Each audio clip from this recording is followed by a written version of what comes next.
Et cette politique de formation est bâtie donc sur la professionnalisation. Une professionnalisation dans le cadre de autorités combattantes bâtie sur ce qu'on appelle la charte des compétences. Et dans cette charte des compétences, les métiers sont prévus. L'inspecteur de la commande publique, le contrôleur de la commande publique, les assistants de la commande publique.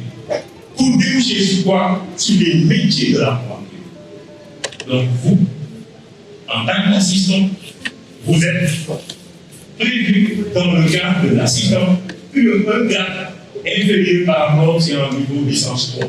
Assister les autorités contratantes dans le déroulement de leur procédure, accroître la performance du déroulement des procédures de plateforme publique et faciliter l'insertion des jeunes. Et c'est la raison pour laquelle la formation nous a permis dans la sélection de convoquer 22 universités, écoles et instituts, indépendamment de la dimension publique. L'essentiel, c'est que, et aussi, on a aussi intégré les anciens stagiaires de la loi. Et la sélection a été bâtie autour d'une condition substantielle incontournable et titulaire d'une licence 3. Peu importe la licence, mais c'est la licence 3 qui est importante. Et je pense qu'après, il y a eu un comité de sélection. Le groupe de sélection a sélectionné 52 dossiers qui sont qualifiés et vous avez été sélectionnés pour participer à cette formation. Et ce cadre opérationnel également, la MISA, nous a permis de dégager un certain nombre dans l'ingénierie de la formation, des modules pays. C'est-à-dire que l'ensemble des modules, pour l'essentiel, c'est des modules qui sont relatifs à la procédure pays du Sénégal. Sur la marchand des marchés, vous avez également vu les procédures spécifiques, notamment les procédures bailleurs avec la Banque mondiale.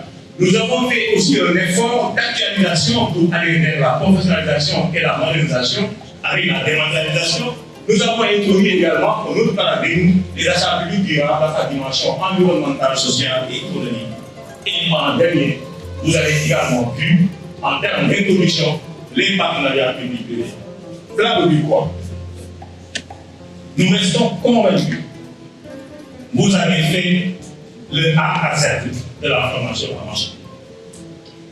Vous êtes aujourd'hui suffisamment outillés pour aller au niveau des autorités compétentes, au niveau du secteur privé, au niveau des bailleurs, au niveau des membres, de la société civile, pour être opérationnel en ce qui concerne les dossiers de création des marchés publics.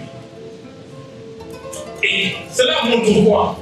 Vous avez eu une formation, une densité basée sur une période relativement courte. 35 modules ont été conçus, avec 132 de cours, ce qui équivaut à une licence professionnelle, voire à un master 2 dans nos universités. Ça, j'insiste beaucoup sur ça. Vous avez aussi une formation de qualité avec un corps professionnel dédié à la tâche. Et c'est la raison pour laquelle nous pensons de manière très simple que vous méritez vraiment d'être heureux et d'être félicité et d'être embrassé.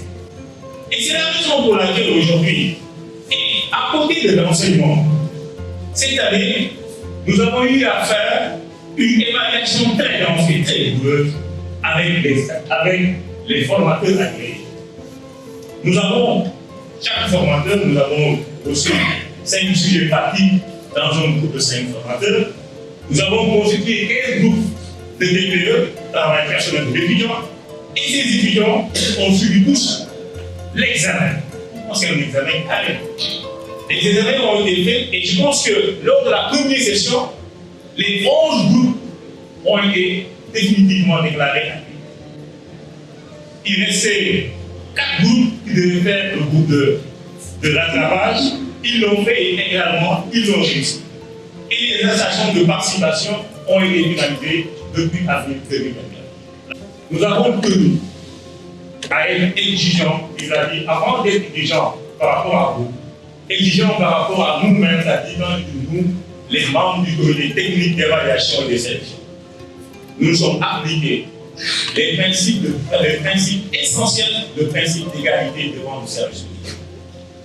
L'égalité devant le service public et l'égalité devant la loi, qui est déclinée en termes de transparence et d'efficacité en ce qui concerne nous, tout petit.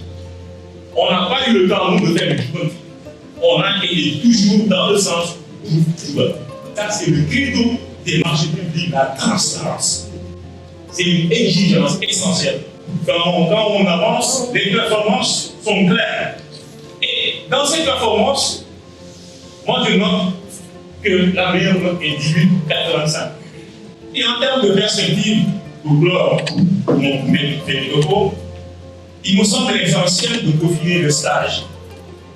Et essayer autant que cela puisse se faire, de déconnecter le caractère professionnel de la formation à l'obligation de stage.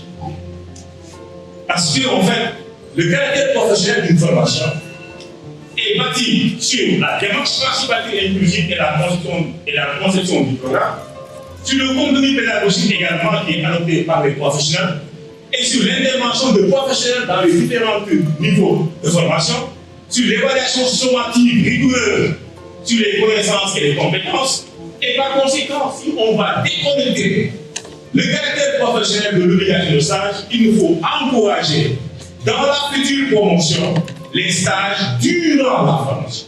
L'évolution de la commande publique, au-delà de l'achat public durable, va aller vers l'achat public responsable. Et l'achat public responsable, c'est l'achat public éthique, dénué de corruption, avec réduction des comptes, réduction des responsabilités.